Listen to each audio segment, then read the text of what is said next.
ज्ञान का दीपक। काशी में गंगा के तट पर एक संत का आश्रम था। एक दिन उनके एक शिष्य ने पूछा, गुरुवर, शिक्षा का निचोड़ क्या है? संत ने मुस्कुराकर कहा, एक दिन तुम खुद ब खुद जान जाओगे। आई और गई। कुछ समय बाद एक रात संत ने उस शिष्य से कहा, वत्स, इस पुस्तक को मेरे कमरे में तख्त पर रख दो। शिष्य पुस्तक लेकर कमरे में गया, लेकिन तत्काल लौट आया। वह डर से कांप रहा था। संत ने पूछा, क्या हुआ? इतने डरे हुए क्यों हो? शिष्य ने कहा, गुरुवर, कमरे में सांप है। संत ने कहा, यह तुम्हारा भ्रम होगा। कमरे में सांप कहाँ से आएगा? तुम फिर जाओ और किसी मंत्र का जाप करना, सांप होगा तो भाग जाएगा। शिष्य दोबारा कमरे में गया।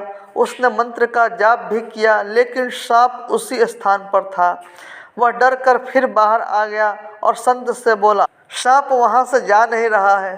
संत ने कहा, इस बार दीपक लेकर जाओ, सांप होगा तो दीपक के प्रकाश से भाग जाएगा। शिष्य इस बार दीपक लेकर गया तो देखा कि वहाँ सांप नहीं है। सांप की जगह एक रस्सी लटकी हुई थी। अंधकार के कारण उसे रस्सी का वह टुकड़ा सांप नजर आया। बाहर आकर शिष्य ने कहा, गुरुवर, वहाँ सांप नहीं, रस्सी का टुकड़ा है। अंधेरे में मैंने उसे सांप समझ लिया था। संत ने कहा, वत्स, इसी को भ्रम कहते हैं। संसार गहन भ्रम जाल में जकड़ा हुआ है।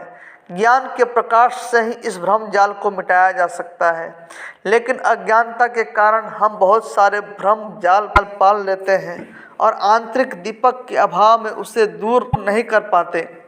यह आंतरिक दीपक का प्रकाश संतों और ज्ञानियों के सत्संग से मिलता है। जब तक आंतरिक दीपक का प्रकाश प्रज्वलित नहीं होगा, लोग बाग भ्रम जाल से मुक्ति नहीं पा सकते। आप सबको ये कहानी कैसे लगी, प्लीज़ एक प्यारा सा कमेंट करके इस वीडियो को लाइक, शेयर और चैनल सब्सक्राइब करके ऑल बटन दबा दें। और